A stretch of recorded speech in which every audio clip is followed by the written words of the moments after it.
I was watching a program on MSNBC about 3.5 years ago, and they were talking about sex trafficking of children in Cambodia.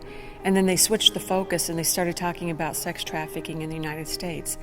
And I was shocked. I didn't even think that it was possibly existing here. Trafficking is quickly becoming the #1 crime in the world. It's surpassed the sale of guns, and I believe it's on its way to surpassing the sale of drugs. And the reason for that is when someone sells a gun or drugs, they have to go replenish their supply. When you resell a person, you use that person over and over and over again. It's modern day slavery. Prostitution just robs you completely of yourself, of who you are, of everything that you thought about yourself.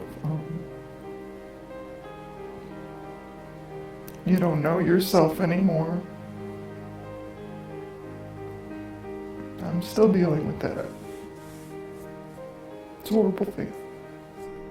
An average day for a girl that's being trafficked probably involves drugs, doing whatever their captor or pimp or daddy, whatever you want to call them, tells them to do. In the evening, they might be asked to service up to 20 men a day, trying to make money for their pimp so they can have a place to lay their head that night. Because as law enforcement officers, we can go out there, we can rescue this child, we can put the bad guy in jail, the courts can prosecute the bad guy and put him away in prison. However, we still have a child that needs some sort of support. The thing is with these girls, if you don't start the day you get them, you're going to lose them because they're just going to go right back and they have no help to help them get out of that. Well, a lot of times when we place a child, we have to look out of state to place them, whether it be in California or Colorado or just another home that is able to take this person in. Now, there's very few places here in the St. Louis area that provide that service. So the covering house would be our first resort of trying to get that child placed for safe and security. We're going to also provide counseling services, life skill classes and workshops, and incorporate into the education that we provide for them a lot of the arts, because we've learned that the arts, whether it's performing arts or visual arts, they're very healing for the girls.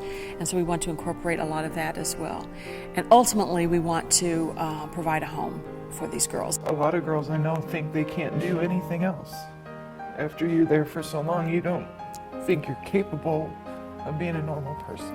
My biggest hope for the girls that are rescued, one, that they would become whole, and that they would feel confident and become confident young women, that they might see themselves not as victims, but as someone who has purpose and who has value and who has something to offer.